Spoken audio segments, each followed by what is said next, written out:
Bonjour.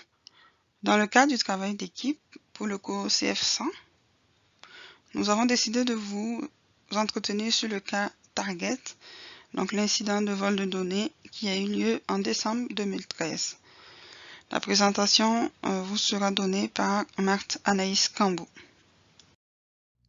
Avant d'aller plus loin, nous souhaitons vous faire remarquer que le contexte mondial ces 10 dernières années a été marqué par une prolifération de cyberattaques de tout genre, touchant des sociétés de tout acabit, des petites comme des grandes, avec des incidents de vol de données financières qui sont représentés ici par nos bulles dorées et des incidents de vol de données personnelles représentés ici par les bulles bleues.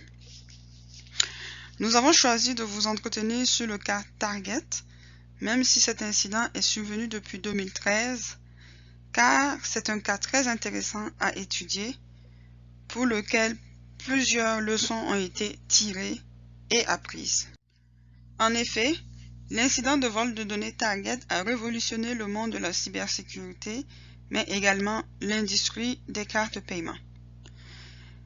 Étant considéré à l'époque comme la plus grande cyberattaque à vie, même si nous savons que plusieurs autres compagnies ont subi des attaques plus importantes depuis lors. Alors, de quoi s'agit-il?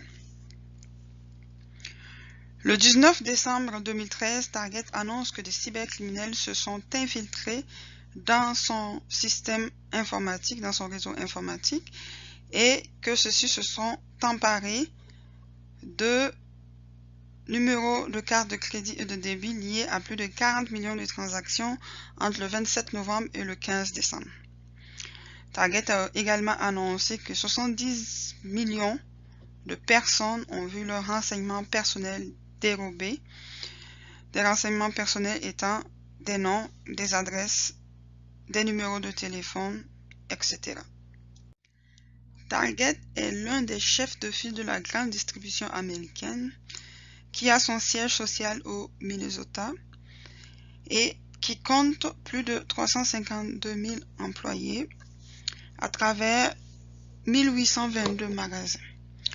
L'entreprise vend également ses articles sur Internet. En 2018, le chiffre d'affaires de la compagnie s'élevait à 17,8 milliards de dollars dans la commercialisation d'articles divers tels que des produits alimentaires, des vêtements, des articles de maison, des articles de sport et l'électronique. Brian Cornell est le CEO de la compagnie depuis la démission de celui qui était en poste au moment de l'incident. Et le CISO, donc le monsieur qui s'occupe de la sécurité, est Rich Agostino, qui a été mis en place justement suite à l'incident. Que s'est-il donc passé pour que Target rentre dans l'histoire mondiale de la cybersécurité? L'attaque aurait débuté par un courriel d'hameçonnage ciblé envoyé à des employés d'un fournisseur de Target du nom de Phasio Mechanical, qui est un fournisseur de chauffage et de climatisation. Donc par ce biais, les cybercriminels ont pu accéder à des codes d'identification qui leur ont permis d'introduire le réseau Target. Étant sur le réseau Target, ceux-ci ont pu installer des logiciels malveillants permettant de copier les transactions de cartes de données pendant que le consommateur effectuait ses achats de fêtes de fin d'année et de Thanksgiving.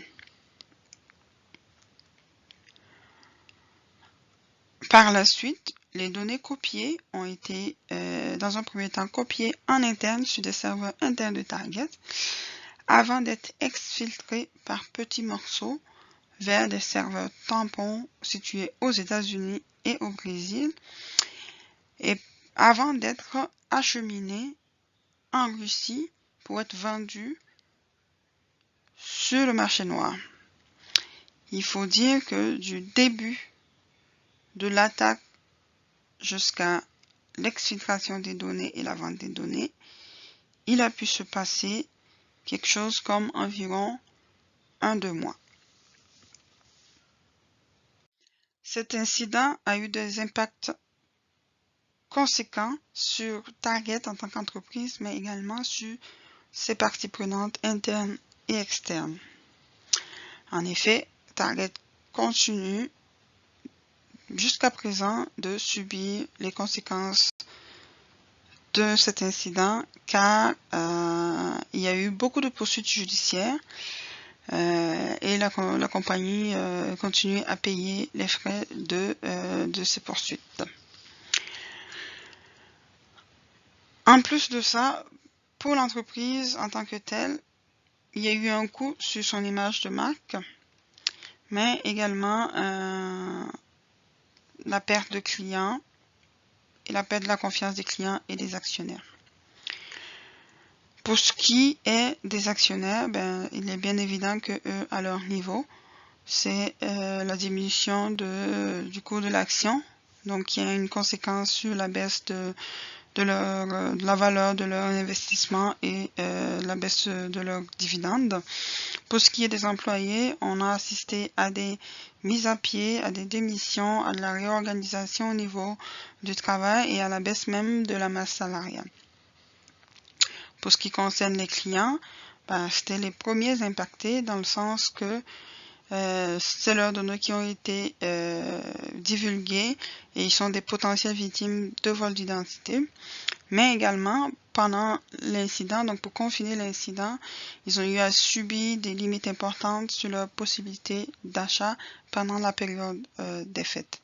En ce qui concerne les institutions financières, ce qui a été comme impact pour eux, c'est le fait de gérer la crise et de pouvoir donner assistance à leurs clients pour que ceux-ci puissent continuer à faire leurs emplettes de Noël.